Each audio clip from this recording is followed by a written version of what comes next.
won't leave us alone. Historically black colleges and universities are on lockdown today after receiving potential threats. The lockdown measures come in the wake of the assassination of Charlie Kirk. The schools included Alabama State University, Virginia State University, Hampton University in Virginia, Southern University in Louisiana, Bethune-Cookman in Florida, and Clark Atlanta University in Georgia. Civil rights activist Reverend Al Sharpton is calling for an end to threats to HBCU campuses and all forms of violence. The FBI says they're taking the threat seriously, but there is no information. So these people are foaming. They're looking for a reason to harm other people, and they think that that makes them superior. They are the arbiters of violence, by and large. Listen to this. We are now following breaking news about a string of threats at a number of historically black colleges and universities today. NBC's Kelly O'Donnell is following this for us. Well, Chris, I think this is at this point in the abundance of caution phase, where universities that are a part of the HBCU system, the historically black colleges, a number of them in Virginia, also in Alabama, saying that they have received threats and therefore taking action to lock down a campus or cancel classes or send out warnings to students and to the university community.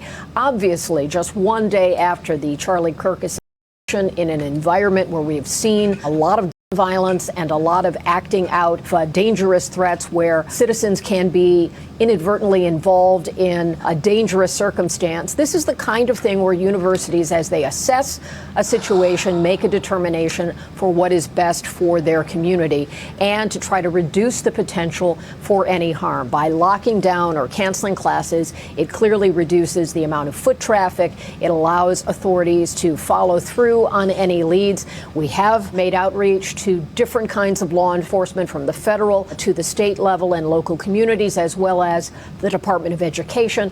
And at this point, we don't have a sense of where this is coming from or how connected it may be. But the fact that these colleges are feeling they need to take action, and in light of the timing, given yesterday's events on a college campus in Utah, there is a sense of wanting to be prudent and to provide members of the community, students, faculty, neighbors of a campus with warning to help them make their best choices. So as we learn more, we will bring it to you. But at this point, there are no injuries. There's no acts of violence that we are aware of. This is in the category of threats and then taking prudent steps. So they found manifestos. The woman couldn't even say HBCUs. She's talking about some HBU.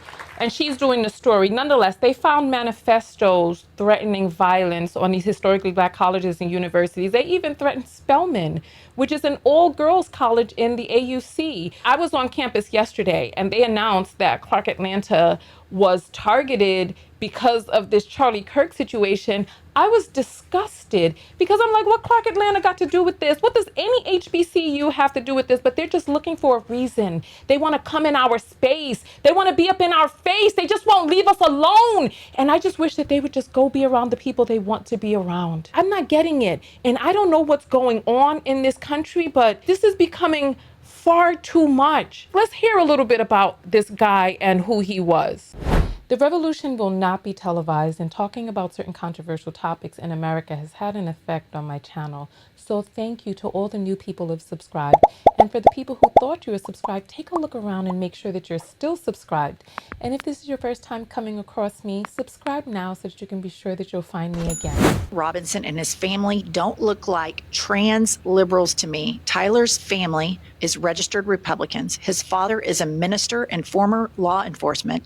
They have family members in the military, and Tyler's parents introduced him to weapons at an early age. Here he is with his father, and you notice his father has on kind of that Patriot MAGA coded style merch. And here he is, was raised in culture, shooting.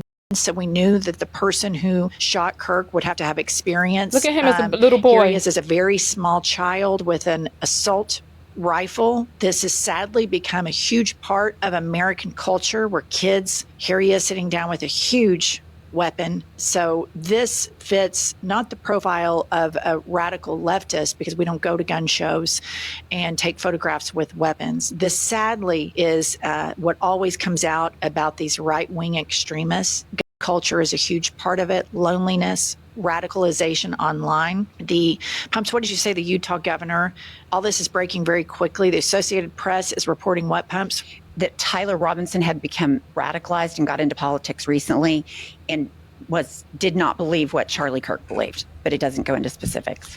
Okay, and then here's what we know about the shooter. Call to Activism is reporting Tyler Robinson of Utah. His father is a retired sheriff. They're Mormon. They're white. He was raised with guns and shooting, and he wore a Trump costume for Halloween. And you see these same photographs again, him with his dad, and his dad with that kind of patriotic black and white American flag, all that MAGA coded hyper masculinity style merch.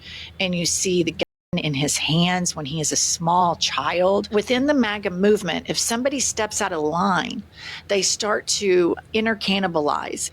And 2 days before the murder of Charlie Kirk, Laura Loomer was calling out Charlie Kirk online in a since deleted tweet. She tweeted that Charlie Kirk had stabbed Trump in the back and didn't have Trump's back and all of this other stuff. She since deleted it. Now she's gone on that she's going to make a list of all the leftists and liberals and Democrats that she thinks contributed to Charlie Kirk's murder. And in fact, what contributed to it is a Republican family that teaches their children about guns at a very young age. And sadly, this has become such a part of right-wing American culture.